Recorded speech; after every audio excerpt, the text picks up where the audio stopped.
नमस्कार। चलिए आज आपको एक ऐसी कहानी सुनाते हैं जो दिल को सीधे छू जाएगी। कहानी का नाम है किसान और वफादार बंदर।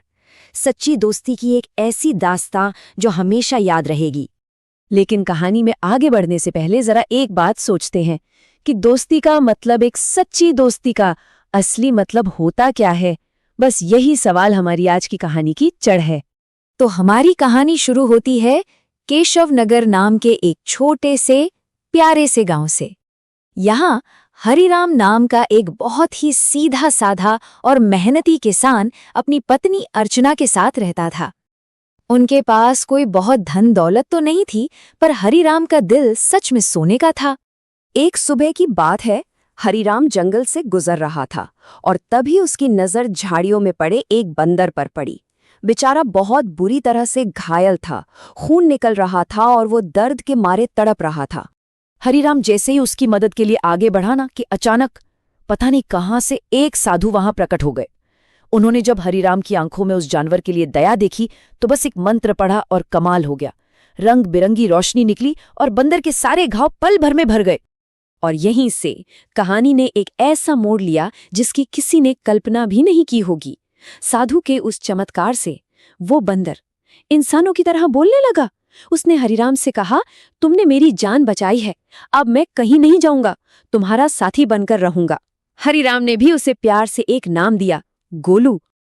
और पता है, गोलू सिर्फ एक जानवर बनकर नहीं रहा, अरे वो तो उस घर का एक सदस्य ही बन गया।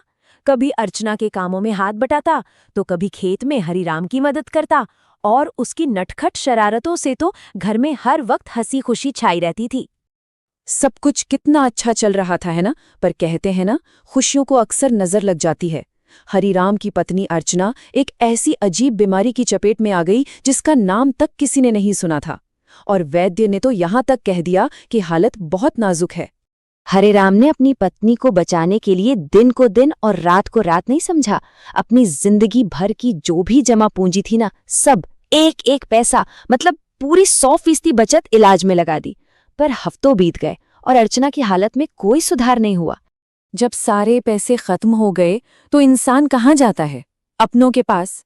हरिराम भी बड़ी उम्मीद से अपने भाइयों के पास गया, पर बड़े भाई केशव ने मुंह पर झूठ बोल दिया, और छोटा भाई बिरजू, उसने तो मदद करना तो दूर, जलील करके भगा दिया।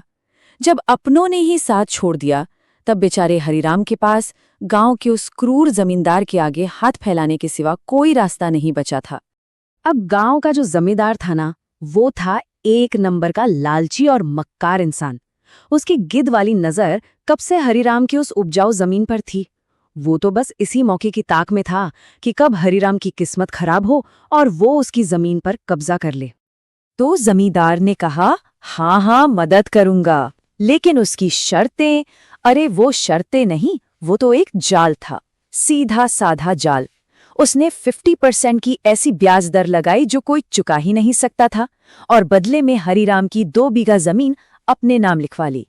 ये एक ऐसा सौदा था जिससे बाहर निकलना नामुमकिन था। जब इंसान के बनाए सारे रास्ते बंद हो गए ना, तब उस छोटे से जानवर ने हिम्मत नहीं हारी। गोलू को याद आया, वो साधु। वो भागता हुआ जंगल में गया और न जाने कैसे उन साधु को ढूंढ ही निकाला। साधु ने उसे एक जादुई जड़ी बूटी दी, और उसे खाते ही अर्चना मानो किसी चमत्कार की तरह पूरी तरह ठीक हो गई। साधु ने हरिराम को कुछ जादुई बीज भी दिए और कहा कि इनसे ऐसी फसल होगी जो आज तक किसी ने नहीं देखी।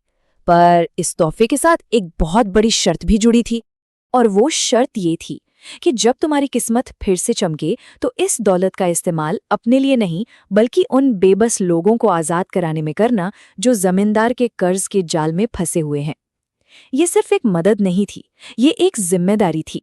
और हुआ भी वही। साधु का कहा सच निकला। उन बीजों ने तो कमाल ही कर दिया। खेत में मानो सोना उगाया हो, ऐसी सुनहरी फसल लहला उठी।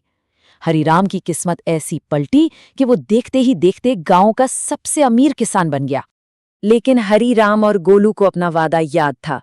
उन्होंने अपनी दौलत से गांव वालों के कर्ज चुकाने शुरू किए। पहले बिंदेसर का, फिर भोलू का, फिर रज्जो का। एक एक करके उन्होंने सबकी जमीनें छुड़वा दी, और कुछ ही हफ्तों में पूरा गांव जमींदार के चंगुल से आजाद हो चुका था। अब जमींदार ये सब देखकर तो आग बबूला हो गया। अपनी ताकत को ऐसे खत्म होते देख वो पागल हो गया। उसने अपने सबसे खतरनाक गुंडे भीमा को बुलाया और हुक्म दिया, जाओ और उस हरिराम को खत्म कर दो। उसका खून मिट्टी में मिलना चाहिए ताकि दोबारा कोई सर उठाने की हिम्मत ना करे। अगली सुबह हरिराम अपने खेत में अकेला काम कर रहा था और तभी वहां आ धमका भीमा। इससे पहले कि हरिराम कुछ समझ पाता, भीमा ने अपनी पूरी ताकत से भाला सीधा उसकी छाती की तरफ दे मारा। और फिर पलक झपकते ही सब हो गया। एक छलांग, एक दर्द भरी चीख और एक गहरा वार। वो भाला हरिराम के लिए था, पर उसके और भाले के बीच में आ गया था गोलू। उसने अपने दोस्त की जान बचा ली थी। अपने आखिरी सांसें लेते हुए उसने हरिराम से कहा, दोस्ती सिर्फ साथ रहना नहीं होती, कभी कभी बलिदान भी देना पड़ता है। गोलू ने एक आखिरी बार अपने दोस्त की तरफ देखा। उसके चेहरे पर दर्द नहीं, एक हल्की सी सुकून भरी मुस्कान थी। और फिर उसकी आंखें हमेशा के लिए बंद हो गईं। उसने अपनी दोस्ती निभा दी थी। उसी लम्हे साधु फिर से वहां प्रकट हुए, पर इस बार उनकी आंखों में शांति नहीं बल्कि क्रोध की ज्वाला धधक रही थी। उन्होंने गरज कर कहा, एक बेजुबान निर्दोष की जान लेने वालों को जीने का कोई हक नहीं। और एक जोरदार रोशनी चमकी जिसमें जमींदार और भीमा जलकर राख हो गए। जिस जगह गोलू ने अपनी जान दी थी, हरिराम ने वहां उसकी याद में एक छोटा सा पौधा लगाया। धीरे धीरे वो पौधा एक बड़ा घना पेड़ बन गया, जिसे गांव के लोग आज भी साथी वृक्ष के नाम से जानते हैं। सच्ची दोस्ती का एक जिंदा सबूत। तो ये कहानी हमें क्या सिखाती है? यही कि सच्चा साथी किसी भी रूप में मिल सकता है। जरूरी नहीं कि वो इंसान ही हो। कभी कभी वो एक जानवर होता है जो बिना किसी शर्त के प्यार करता है, हर खतरे से बचाता है और जब जरूरत पड़ती है तो अपनी जान तक दे देता है।